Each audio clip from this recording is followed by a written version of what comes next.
Attention, cette vidéo est l'œuvre d'un amateur, réalisée par un fonctionnaire de police passionné par sa profession. Je ne suis pas un membre de la communication de la police nationale et les propos dits dans cette vidéo n'engagent que moi. Il est possible que des erreurs se soient glissées dans la vidéo. Pour des renseignements plus précis et totalement fiables, je vous invite à vous rendre sur le site officiel de la police nationale. Le lien est dans la description. Bon visionnage! Quels sont les avantages et les inconvénients à être policier d'active au sein de la police nationale? Cette vidéo n'est pas faite pour vendre du rêve. Évidemment, il y a beaucoup d'avantages à être policier, mais il y a aussi quelques inconvénients, et ça, il faut en être conscient avant de s'engager.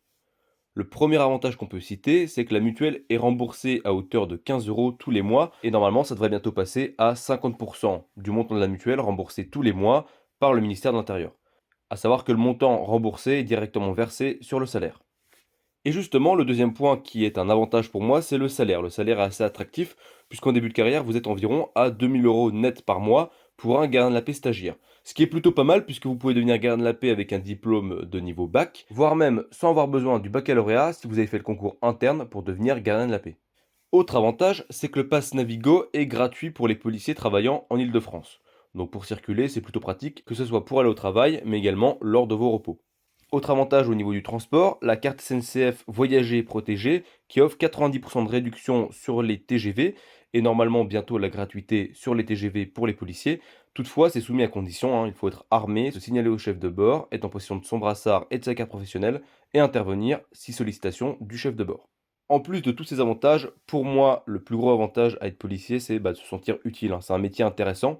Il y a peu de routine, alors je vais pas vous dire qu'il n'y a pas de routine du tout, parce qu'il y a quand même de la routine, notamment moi qui suis en service d'enquête, il y a forcément de la routine sur certains dossiers, je m'éclate pas tous les jours non plus, mais globalement c'est un service super intéressant qui offre des situations vraiment variées. Il y a de nombreux services qui sont intéressants, vous pouvez avoir des services d'enquête, des services sur le terrain, des services d'intervention, mais également des services pour tout ce qui est recherche, et vous pouvez vous spécialiser dans plein de domaines, comme par exemple être maître chien, motocycliste, spécialisé dans la lutte anti-drone, ou alors, à contrario, pilote de drone.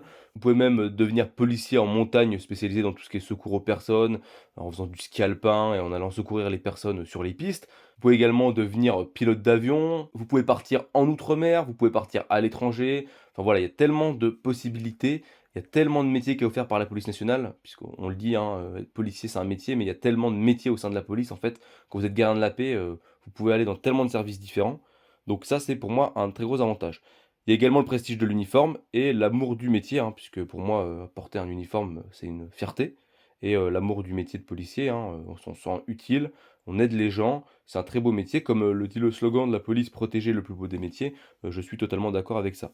Il y a également la possibilité de muter dans de nombreux endroits et dans de nombreux services et également tout ce qui est évolution interne, ça faut pas l'oublier. Vous pouvez commencer par être cadet de la République et finir commissaire de police sans avoir de diplôme. Vous rentrez cadet, pas besoin de diplôme. Et pour devenir commissaire, normalement, concours externe, bac+5, mais en montant en interne, vous pouvez devenir commissaire. Vous pouvez finir commissaire. C'est quand même quelque chose de vachement bien, je trouve, de pouvoir monter en interne sans condition de diplôme. C'est pas le cas partout. Les inconvénients.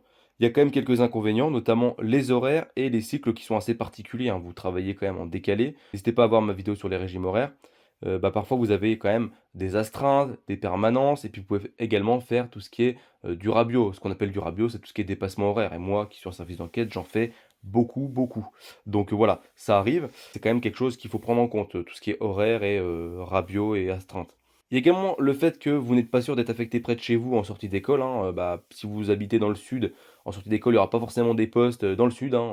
Si vous voulez Montpellier, je ne vais pas vous cacher que ça va être compliqué de l'avoir en sortie d'école. Même si vous êtes bien classé, il y a rarement des postes à Montpellier ou à Toulouse ou à Nice, voilà. Ça arrive, mais c'est assez rare. Il y a quand même plus de postes dans l'Est, à Paris, dans le Nord et à les limites, on va dire, en Normandie, côté Seine-Maritime, voilà. Mais il y a rarement des postes dans le sud, en Corse ou dans les DOM-TOM.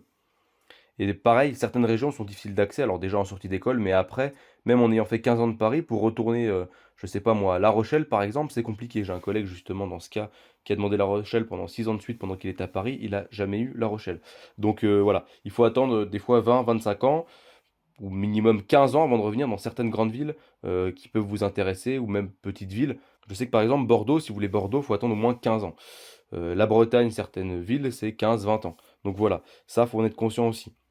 De plus, il y a pas de prime d'intéressement ni de 13e mois, donc ça, c'est aussi quelque chose à prendre en compte, alors que c'est plutôt le cas dans le privé. Il y a pas de ticket restaurant Et le cumul d'activités, donc pour avoir une autre activité à côté de votre travail, c'est assez compliqué et c'est autorisé que dans certains domaines, hein. C'est pas autorisé, dans tous les domaines. Vous pouvez pas être garagiste en même temps, policier, le jour et la nuit faire garagiste, quoi. C'est assez compliqué.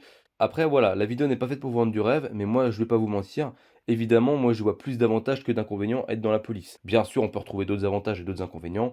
Pour moi, c'est les principaux points. J'espère que cette vidéo vous aura plu. Moi je vous dis à bientôt pour une prochaine vidéo et surtout abonne-toi pour pas rater les prochaines vidéos.